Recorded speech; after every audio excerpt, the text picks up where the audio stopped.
Hi there everyone, welcome to part 2 now.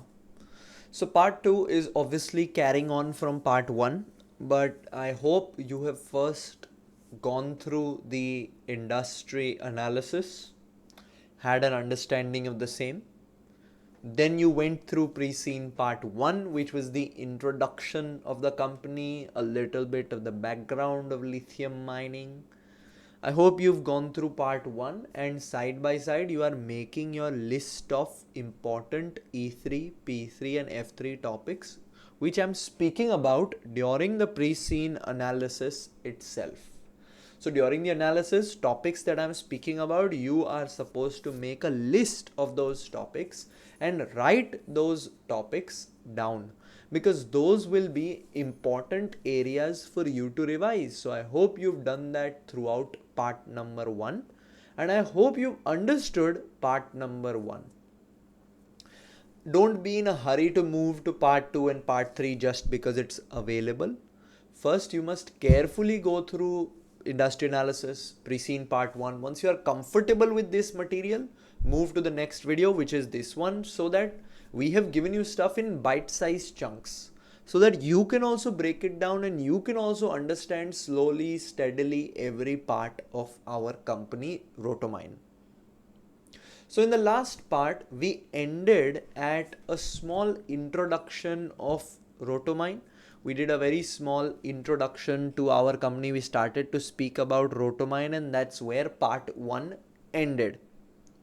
I will now continue from there. Hope part 1 is with you. Hold it with you. Keep it in your mind. Then let's start with part 2. So we learned that our Rotomyne's head office is based in Portland.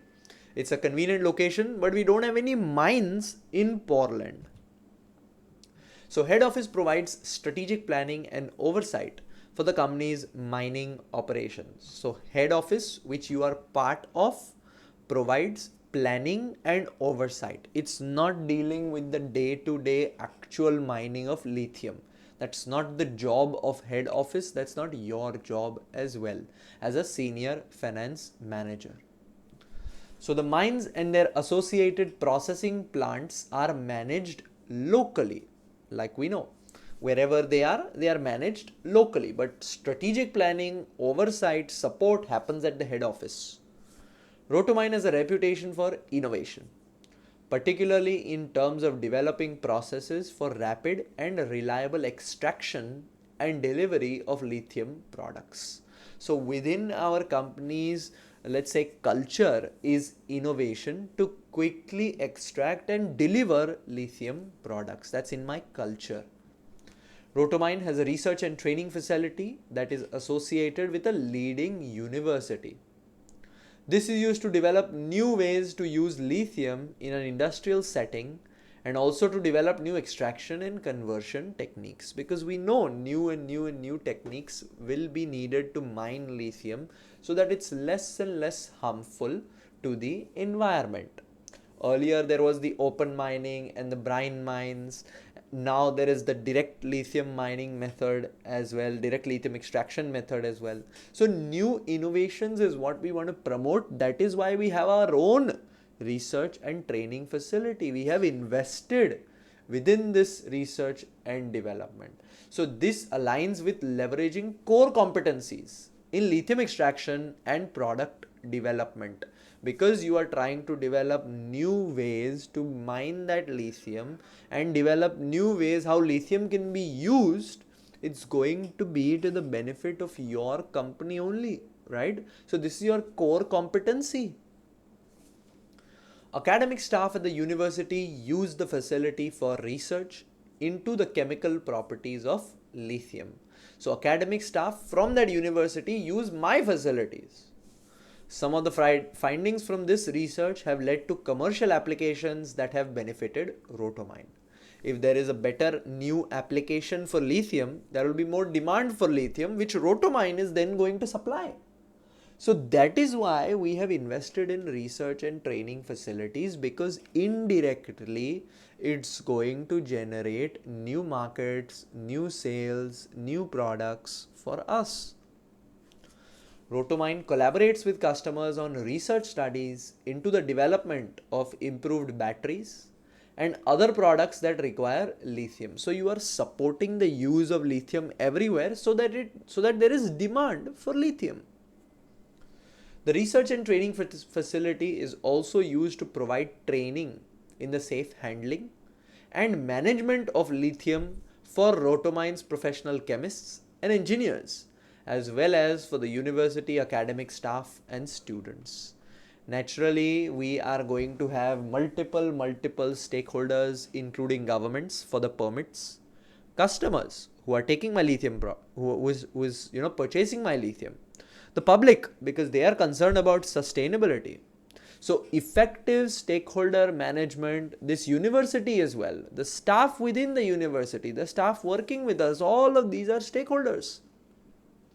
So the effective management of stakeholders, your Mendelow's matrix within the E3 syllabus becomes important, specifically because we are also situated in unstable regions. We have learned that. Next, Rotomyne manufactures the following products. So the products are battery grade lithium hydroxide and lithium carbonate. The application is it's used in electric vehicles, which is 45% of my revenue. So you can very clearly see that because majority of our revenue is coming from the electric vehicle production. So if electric vehicle production is in boom, lithium is going to be in boom, which is to your benefit. Second, you have non-battery grade lithium hydroxide. This is used in high temperature grease for use in engines. This is 26% of my market. So majority of my revenue is coming from electric vehicles. So my electric vehicle customers who are buying lithium from me are going to be my major stakeholders who I have to keep a keen eye out for. And obviously we have our research and training facility, so we are developing, or rather trying to develop new uses of lithium. Then we have beauty lithium, tires and pharmaceuticals, another 23%, and high purity lithium metal used in alloys for an aircraft manufacturers, very small, 6%. So we manufacture 4 products, out of which majority sale coming from EVs, then engines, grease used in engines, then pharmaceutical products, and then aircraft manufacturers. So manufacturing takes place at processing plants adjacent to the mines. It is rarely cost effective, so it is pretty much never cost effective to shift unprocessed ore or evaporated brine to remote locations because of volumes of waste product that they contain. So always, if there is a mine next to it, there will be a manufacturing or processing plant, because it's not viable to extract it, then send it somewhere else for processing. So these mines are all highly automated. Automation reduces the need to expose workers to dust and fumes associated with mining and processing lithium, because this is a health and safety hazard, right? So operations are managed centrally from Rotomyne's head office, which tracks inventory levels and anticipated shipments of products. Very interesting. So we have centralized tracking of inventories and shipments happening from the head office. So naturally, head office will need huge quantities of data, huge quantity of information, regular information. So how are we using, or are we even using big data, artificial intelligence to modernize my IT strategy? P3 syllabus, different IT strategies, IT, IS, IM in your P3 syllabus. How are we using this to generate competitive advantage for my business? Are we using big data mining, big data analysis? Are we using any of that, or is there an opportunity for me to use any of that? So for that, the conceptual clarity will be first needed. Second, Centralized management of operations and inventory from head office suggests the need for strong internal control. Because if there is loose controls at the head office, then naturally there is chance, there is possibility of fraud. There is possibility because there is high automation, global supply chains, lots of processes, transactions daily. So if there is not good internal controls, then a fraud, malfeasance can arise. P3 syllabus, because of the nature of my business and how everything is controlled, internal controls become very, very important. So lead times vary according to the type of mine. Ore from hard rock mines can be processed within days, whilst brine takes 18 months. So it's very clear that this industry is constantly changing, fast moving. So organizations like Rotomyne need to be flexible and inventive to meet customer needs and beat your competitors. This we are already doing because we are innovative. We're always finding new uses of lithium. Rotomyne sells its products globally. It ships products to more than 90 different countries. That creates a significant exposure to currency risks. I have already made it very, very clear that currency risk management is going to be a major topic within this exam because of the nature of our operations. So we sell to so many different countries. That's why there is currency risk. And to manage this, we have a separate treasury department at our head office itself. So this treasury department can day to day look at our dealings and try to manage the currency risk as much as possible. So coming to light is the transaction risk management. With significant international operations, Rotomyne's currency risk falls under transaction risk because there are different transactions daily. And they may use strategies like forwards, options, money market hedges to mitigate this risk. This is there in your F3 syllabus. Clarity on what each of this option is. No sums, but just knowing what a forward is, what an option is, what a money market hedge is going to be very, very important. Sure short exam question on this is going to be there. Next, Rotomyne's customers vary in terms of size and importance. Sales to its largest customer, a major vehicle manufacturer, accounted for 22% of Rotomyne's revenue during the year ended 30th September 2024. So the significant reliance on a single customer for 22% of revenue poses a risk. Tomorrow, what if this customer wants to buy from someone else? This is tied to managing your key stakeholders, as this stakeholder has a considerable hold on my business because 22% of my revenue is based on one person E3 syllabus. Your negotiation, stakeholder management, risk related decision making, all of this coming into the picture over here. So by just going through this part, you can understand the vast variety of topics and the vast variety of study areas that are available to you because of the nature of this case study specifically. Next, we are moving to extracts from Rotomyne's annual report. So they're telling us that Rotomyne has published an annual report, and this is an extract from the same, where they have told us our mission, vision and values. So our mission means the reason for existence, why the business exists, why the business is in business today. So Rotomyne is in business to power consumers' lives in a world that is clean, healthy and sustainable. So it's quite ironical that a business which is inherently very unsustainable, like ours, mining, has a reason for being as powering consumers' lives. in a world that is clean, healthy and sustainable. So naturally we are trying to move towards sustainability, trying to become more clean so that our customer perception is better and so that we are able to provide customers with products which make their world clean, healthy and sustainable. Because if you don't give the lithium, how is electric cars going to be produced, for example? Next, vision is what you want to achieve, where you see yourself in the future.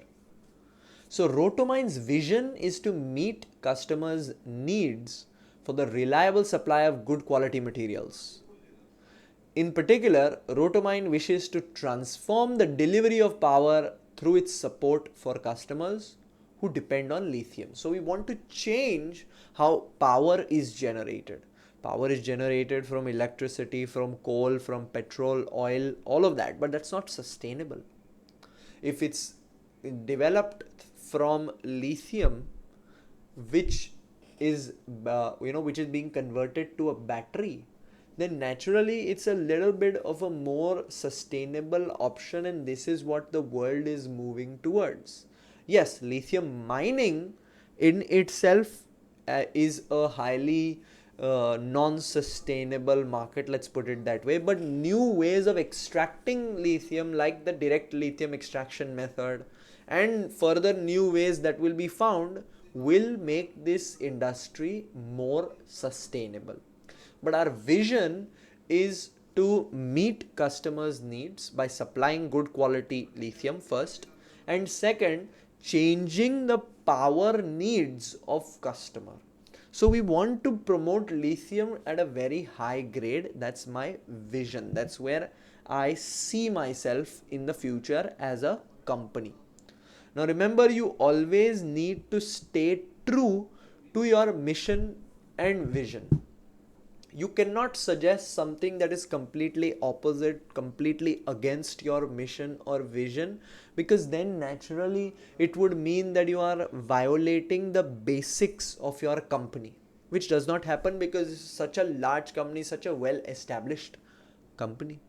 So know your mission, know your vision, so that you can use it somewhere, somehow within your answers. Now please remember, the pre-scene analysis is being done for three major reasons. The first major reason is for us to understand the company.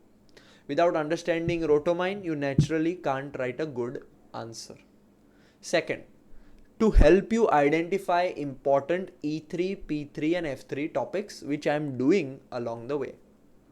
And third, a very important one which students forget, is that we are discussing the pre-scene with you in so much detail, going through every line with you, so that you can use this material when the time comes within your answer writing. For example, if you're writing something related to expansion, you can quote that our mission is to power consumers' lives and make it more sustainable. For example, if you put it this way, if you present it this way, then naturally the examiner knows that this person has gone through the pre-scene. This person feels like he is part of our company, Rotomyne. So naturally that business skill marks will be given to you. So the more you use the pre-scene in your answers, the better your answer will become. But I'm not asking you to learn anything. I'm asking you to keep going through the pre-scene multiple times, 7 times, 10 times. Keep reading it till the date of your exam multiple times. So automatically you'll remember this material in your own words and you'll be able to use it when the time comes in mock question writing.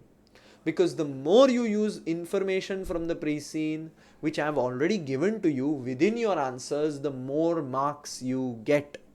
So these are 3 reasons you need to remember them as to why so much detailing is being done.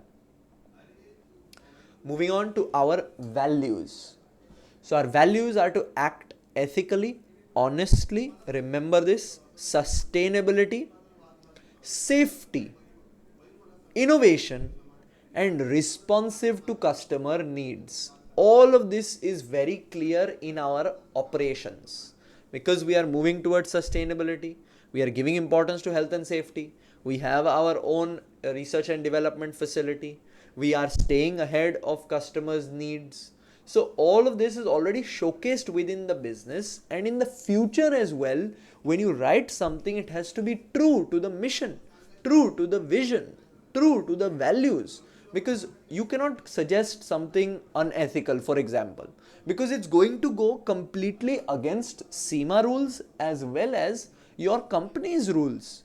You cannot suggest something which is going to badly harm the environment, because that goes against your values. But for this reason, it's important to know your values, and that is why such a detailed pre-scene analysis is being made for you. So this has been mentioned again in the review over here. So CSR, forecasting, foresight, stakeholder management from the E3 syllabus become important. Code of ethics from P3 becomes important. Investment decisions, sourcing, and your let's say the currency risk management from F3 becomes important. So all of this I have listed down for you, so you understood the company, you understood important topics, and now you have ideas which you will be able to use when you go to mock question writing. So there are three reasons for such a detailed pre-scene analysis. I hope you are understanding it. I hope you are following it and making a list of important topics. Plus also you are committed to go through the pre-scene multiple times, so that you don't have to face, so that all of this comes naturally to you as ideas when you go to mock question writing. Next, they have given us Rotomyne's board of directors. Now at the strategic level, it's going to be very important for you to understand who is part of the head office, who is dealing with day to day within the company, who is running the company, and who you are reporting to. Because who is running the company, who you are reporting to, what their background is pretty much the background of the company, because they are running the company, they are taking day-to-day decisions. So you need to know these people.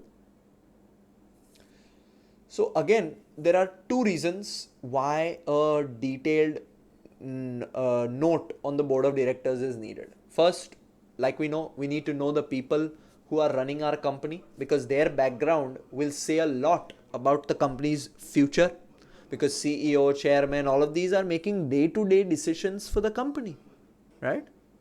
Second, again, like I told you, by knowing a person, or rather knowing a director and his competency, you can use that knowledge within your writing of mocks to further showcase your business skill. For example, our non-executive chair is Iresh Jayawardana. Now, Iresh had a successful career in legal profession. So anything related to legal rules, laws, ethics, health and safety, government dealings, you can suggest in your mock question. If you're writing something related to law, you can say, let's take the opinion of Iresh. Let's take the opinion of our non-executive chairman, because he has been in this profession for a long time. So his opinion could help us. Now when you write something like this to start your answer or close out your answer, just 2 lines, it takes 1 minute. It adds a great depth to your answer in terms of business skills, because it tells us that you have ingrained yourself within the workings of Rotomyne. Examiner will notice this and you will get your marks. See, first and foremost, it's important to write the correct answer. But second, how you present that answer and how you use information from Rotomyne's background is also a very important part of any pre-scene analysis and any pre-scene discussion that we are doing over here. So 2 reasons: knowing the person who runs the company is important. Second, you can again use this information within your answers to add better marks, better business skill, because remember, you are role playing. You are a senior finance manager at Rotomyne. So you need to have Rotomyne at the top of your mind, knowing everything about our company. So we start with Iresh Jayawardena, non-executive chair. Iresh had a successful career in the legal profession. He spent several years as a managing partner of a major law firm. Before retiring from law, in order to pursue other interests, Iresh is a visiting professor of law at Capital University, in addition to serving on Rotomyne's board. He was appointed as non-executive chair in 2022, only 2 years ago. Now his expertise and technical understanding of law will come in handy when dealing with government regulations, because that's the nature of my business. Because of the nature of our business, law, risk management, government rules will become very important. So his knowledge might be the reason why he is appointed as a chairman, because of his background. So it's important that you also know the same and you are also aware of the same. Second, we have Shaista Shamim. She is the Chief Executive Officer. Remember, the non-executive chairman is the leader of the non-executive directors. Let's put it that way. Or is the leader of the board of directors. He convenes the meetings. He holds the board meetings. All of that. He's responsible for the board. Let's put it that way.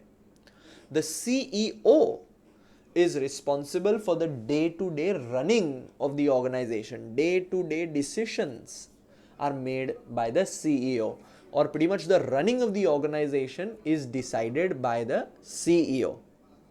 So Shaista is a chemist. She holds a BSc and an MChem degree from Capital University and has held senior positions in a number of chemical manufacturers. She joined Rotomyne in 2011 as a senior chemist at one of our processing plants, adjacent to a brine mine. Then she became a plant manager. After that, she was transferred to our head office. Then she was promoted to the board as production director. Then finally became the CEO. So you see the chain that she has worked from the bottom to the very top. So naturally, she will know all the business details because she has worked from the bottom. She knows the entire system, entire running of the company, and this is very important for a CEO because she is responsible for the day-to-day. She has worked in production. She has worked in plant management. She has worked in, as a senior chemist. So she knows everything. And if changes need to be made, she can make it at a CEO level. So it's a good place for her to be in because of her background. And plus, she is a chemist, so she knows the different uses of lithium. Remember, market development, product development is a major job of Rotomyne because as of now, 45% of my revenue comes from EV producer or let's say EV customers. Out of that, 22% is coming from only one customer. So we need to always be on the lookout for new avenues in which lithium can be used so that the business does not suffer if we lose any clients, lose any customers. Because that's all of that is mentioned within our running previously in the pre-scene. I'm just noting it again. Next, we have Dr. Andrei Prokhorov. Now he is the production director because Shaista has been promoted to the CEO level. So Andrei graduated with distinction with a chemistry degree from Glentown University. He is also a chemist. He holds that degree.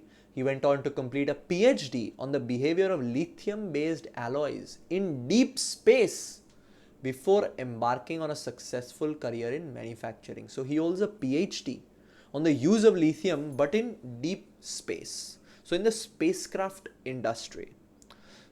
right now only a small 5-6% revenue is coming from lithium being sold to aircraft customers.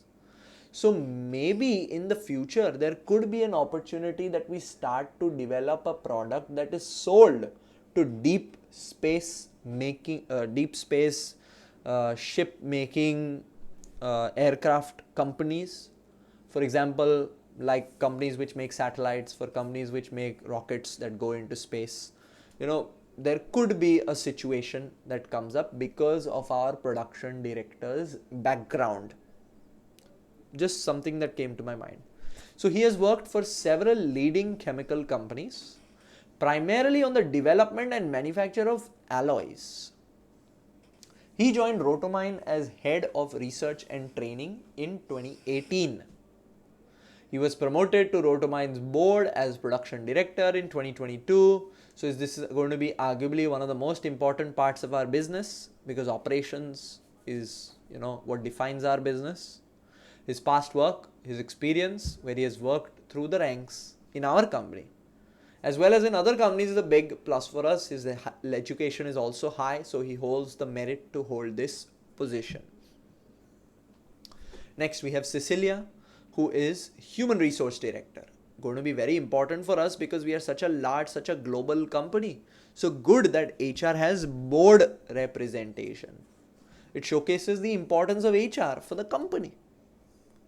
So Cecilia has had a distinguished career in the management of human resources. Her first job was with HR department of an international bank based in Portland. She has since worked with several major corporations.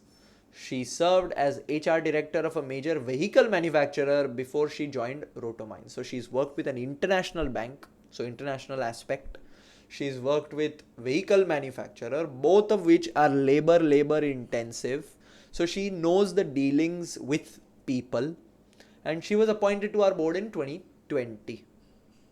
Since HR issues and HR has been discussed throughout the pre-scene and is very prevalent because of the nature of this industry, her job will be important for us. Health and safety, the dealings with people day to day is the reason why HR has board representation. Nature of our business again. Next, we have Martin Jacobs, your boss, the Chief Finance Officer. So Martin spent much of his career to date working for a major international accounting firm specializing in finance management.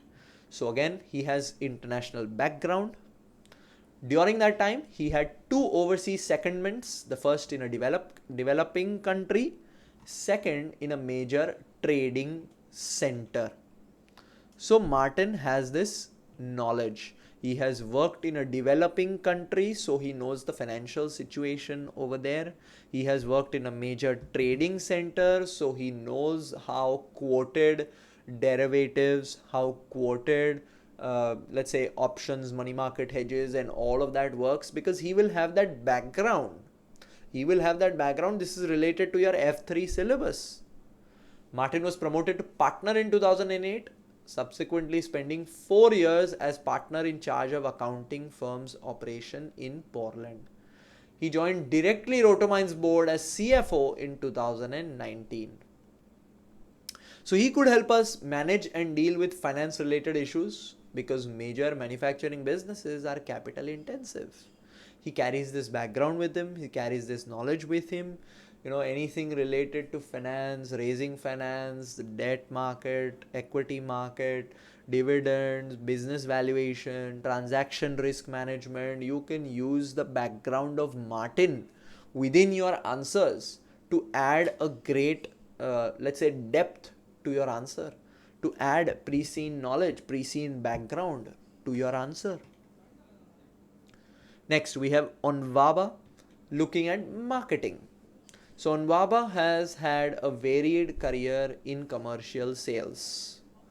She has worked for Portland Steel, reaching the position of senior sales manager by the age of 30 itself. So great achievement. In 2001, she joined Scalane Aviation as head of sales and was promoted to sales director in 2010.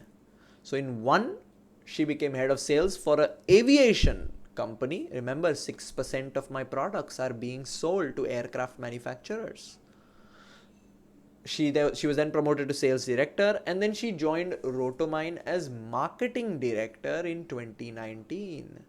So maybe there is an opportunity for us to increase sales to aircraft manufacturers as well, because of Onwaba's knowledge, her connections, her clients. All of that might develop a new product revenue stream for us.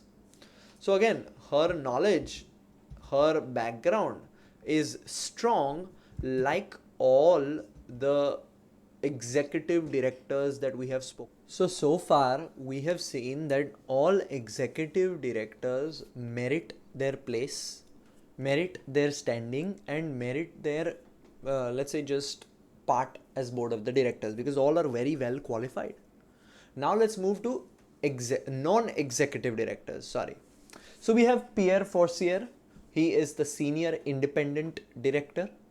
Now Pierre studied politics, philosophy, and economics at university. All three very important for my business, because politics, we are in different parts of the world, so governments. Economics, we are in different economies of the world, 90 different countries we are selling. Philosophy, also part of our business because of our nature. He entered government service and had a successful career in a variety of administrative and advisory roles. So he knows how governments work in Poland as well. So his final role involved advising Poland's Minister for Industry on the development of environmental legislation. So naturally, if there is any environmental issue that my company is facing, he will have that background, that knowledge to help us against the same. So he has government experience, he knows how governments works, he has environmental experience, both of which are very important for my business, and you can use his name accordingly. Next we have Caroline. Again, an independent non-executive director. She was a chemist in a major oil company. Her responsibilities included health and safety and product quality. She held several senior roles within that company, including the management of operations at an oil field. So she knows the day-to-day operations of a big company, plus she knows health and safety standards, and she has worked for a major company. Next we have Professor Lemmy. He's another independent non-executive director. So Lemmy had a career in academia. He taught electrical engineering at several prestigious universities in Poland as well as overseas. His final appointment before retiring was as Dean of Engineering at South University. So we already have a research and development institute which is affiliated with a university, and the university uses our let's say premises. So naturally, having Lemmy in place to guide that research and development university, to guide the people within the university, to guide the people within on how they can develop a coexistence, a synergy between the research facility and the university, is where Lemmy comes into the picture and is going to be a good appointment for us. So Lemmy's background in academia will help us better our relations with the university, and it might lead to new inventions which will eventually help Rotomyne. So overall, if I look at it, I have 3 independent directors plus a chairman. I have 4 executive directors plus a CEO. Everything that I spoke about has been listed down over here for you as an overview for you to go through. So if you look at Irish, who is the non-executive chair, what E3, P3 and F3 topics can be related have been mentioned here, and then under don't miss we have mentioned his core competency, where he is good at ethics and legal frameworks. Same way Shaista, good at leadership, worked through the operations bottom to top, and knows the day to day of the business. Then we have Andre looking at production. He is a lithium technology expert, holds the PhD. So that's his competitive advantage. Moving on, we have Cecilia, human resources. She has the ability to maintain a productive, safe, motivated workforce. Very, very important for our business as an HR manager because of her past reputation. Then we have Martin, CFO. His expertise is in managing financial risks, especially foreign, because he has been in those roles before. Onwaba, marketing. So good at her job, sorry. Ability to navigate market changes and adjust market strategies will ensure that the company is agile in its responses to new developments in the market. Same way we have Pierre, good background in terms of government, he knows economics, knows laws, knows philosophy. Then we have Caroline, safety, sustainability is her core competency. Last we have Lemmy, expertise in academia, relation with university can be bettered because of his background. So overall, I have given you the competency for each director. I have given you concepts relating to E3, P3 and F3 for each director. I have given you a very detailed analysis of the board. So this will provide you with a very good understanding of people who run the company, which is very important for the strategic case study exam. Next, we have board responsibilities. They have just given us an overview. If you see the overview, Shaista is at the top, and under her are my four, let's say, functional managers looking at each function. So Andre looking at everything related to production. Cecilia, everything related to human resources. Martin, everything related to finance. Onwaba, everything related to marketing. So we have different functions looking at different jobs, which means a functional structure is in place. This is good because of specialization. Expansion is easier, better control, better efficiency. Everybody is good at their own separate jobs. But it can lead to long time for decisions, conflict between departments, which can lead to, just not a good running of the company.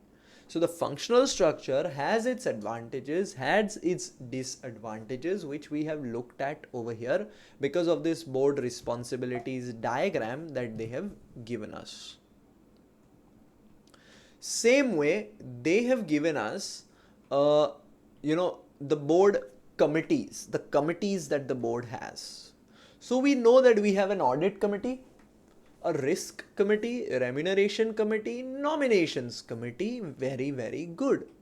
Okay. So now let's make an overview of the board of directors section. So after looking at all the directors, it is very clear that all of them are highly qualified, highly experienced. They fully merit their positions. Some of the directors are new, but still they are coming with good background. Now, if we look at corporate governance from the P3 syllabus, very, very, very important. Corporate governance has some rules. First one, there should be equal number of executives and non-executives. Over here, we have 4 executives plus CEO and 3 non-executives plus chairman. Imbalance is seen in the board. It could be seen like the executives are more in number, so they will do what they want rather than what is good for the organization. A balance is needed so that there can be a fair vote on decisions taken within the organization at the board meetings. That's one rule which we are not meeting. So maybe in the future, hiring an extra non-executive director could be on the cards to meet this rule. Second, the role of CEO and chairman has to be separate so that one person doesn't have all the power. That is very true, because as of now, we have a separate CEO, separate chairman, which is a good thing. Third, there has to be audit, remuneration, nomination committee and risk committee for big organizations. We have these four committees rather, which is a very good thing. But all committees mentioned for a big company, which Rotomyne can be considered as, must have 3 independent, non-executive directors part of them. If you look at the audit committee, we have the chairman plus 2 non-executive directors. If you look at risk, we have chairman plus 2 non-executive directors. If I remove the chairman, then we only have 2 members in the audit committee, 2 members in the risk committee. The chairman can be part of the committee, he cannot chair that committee. So only remuneration committee has 3 independent non-executive directors currently, because all the other committees, nomination, audit and risk, have the chairman, which means the true essence of the rule is not being followed. So what we would suggest as good corporate governance is the chairman can be the part, but we can have another non-executive director, so the balance is firstly met, and second, that non-executive director can be part of the audit committee, risk committee, nominations committee, so the rule of 3 independent non-executive directors would be met, would be achieved. So this was from the corporate governance for us to take a look at. This is very important for you to understand, because corporate governance, internal control is a very big part of your P3 syllabus, and it's very evident that there are some issues, some problems with our governance right now. So a question around it is very much possible. Understanding this situation is very important for you. After board, we are going to principal risks, the next section. So in this section, they have given us the major risks which my company Rotomyne faces. So they have listed down some risks within the pre-scene itself. Now at the very beginning, I had told you to make a list of topics which I am bringing up, plus make a list of risks that my company can face. Now all of these risks will already be covered in your list if you are making them. Plus I will give you some additional ones as well. But these 2 lists you should be collating at your own pace as well. So first risk is market price volatility of lithium compounds, because lithium is actively traded on a derivative market as a commodity. We learned this in the very beginning of the pre-scene. So what is the impact? The market price fluctuations due to changes in demand and supply from major producers like Rotomyne. Rotomyne, what we are doing for this mitigation? We closely monitor market changes and manage production levels to align with the demand and the price trends, while maintaining strong customer relationships. See, customer relationships is very important. You just can't hold on to inventory, let the price increase and then sell it to your customer. That won't be good customer relationship, right? So we are mitigating it how? As also been mentioned, we track the market and try to give the customer at the best price, obviously making a profit for ourselves. Here you cannot miss that there is significant operational and financial risk in this situation. Second, limited availability of exploitable reserves, because mines are limited. New mines are not easy. So how do we mitigate this? We employ highly qualified professionals to monitor our reserves and seek new mines wherever possible, so that we reduce environmental impact. What can we not miss over here? Sustainability. The key in this risk is sustainability within our futures, because it's our mission, it's our vision, it's our core value.